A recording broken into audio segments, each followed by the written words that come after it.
ఈరోజు ఆలూరు నియోజకవర్గం ఒళగుంద మండలం దేవరగట్ట మాల మల్లేశ్వర స్వామి దర్శనానికి రావడం, అదేవిధంగా ఇక్కడికి వచ్చిన తర్వాత కొన్ని అనువైన కారణాల వల్ల ఇక్కడ ఉండి దొంగతనం జరగడం జరిగింది. ఉండికి సంబంధించిన దొంగతనం ఎవరు చేశారంటే ఈ 3 గ్రామాల్లో ఉన్న ప్రజలందరూ కూడా తెలుసు. కొంతమంది ఒక 7-8 మంది వ్యక్తులు వచ్చి వాళ్ళ పేర్లతో సహా దొంగతనం చేసిన వాళ్ళు కూడా ఇక్కడ ఉన్న సెక్యూరిటీ గార్డులు కూడా చెప్పడం జరిగింది.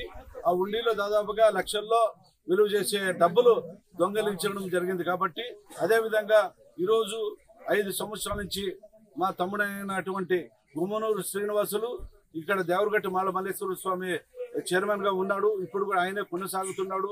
పొద్దున్నే కూడా నేను కమిషనర్ ఎండోమెంట్ కమిషనర్ కూడా మాట్లాడడం జరిగితే, అన్న ఎక్కడైనా ఏమన్నా ఈ మన రాష్ట్రంలో ఎండోమెంట్ గా ఏమన్నా తొలగించడం జరిగిందే చైర్మన్ అంటే, ఎక్కడ కూడా ఏం తొలగించడం ఎక్కడ లేదు కాబట్టి యాస్టీస్ గా ఉంది.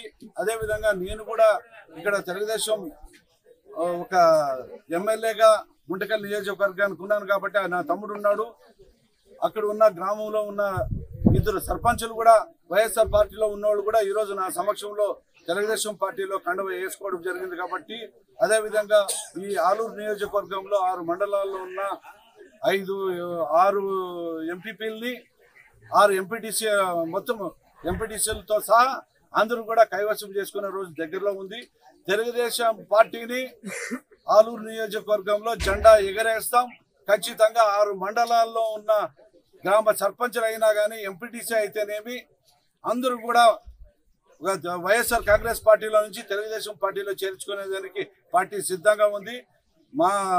నా ధ్యేయం ఆలూరు నియోజకవర్గంలో తెలుగుదేశం పార్టీ జెండా ఎగరాలా, Telugudesam party war one side చేయాలనేది ఉద్దేశంతో నేను ఉన్నాను. కాబట్టి ఆలూరు నియోజక ప్రజలందరూ కూడా 6 మండలాల్లో ఉన్న ప్రతి కార్యకర్తలకి, ప్రతి తెలుగుదేశం కుటుంబ సభ్యులకి, ఆలూరు నియోజకవర్గం ప్రజలందరూ కూడా పేరు పేరున హృదయపూర్వక ధన్యవాదాలు తెలుపుకుంటూ సెలవు.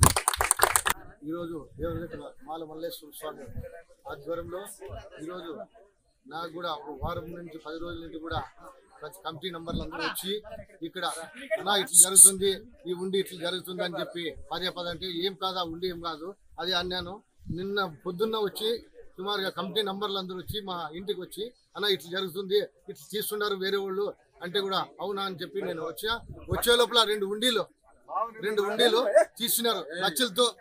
అది కూడా ఇప్పుడు మా 2 ఉండిలు కూడా నా చైర్మన్ ఎదురుగా, కమిటీ నంబర్ల ఎదురుగా, మా ఆయన ఎమ్మెల్యే ఎదురుగా అందరూ పశ్చిమలో ప్రతి ఒక్క అందరూ ఈ 3 పల్లెలు అందరూ గ్రామంలో వచ్చిన వాళ్ళు అందరితో మేము లెక్కింపు చేస్తే 2,60,000 తేలింది.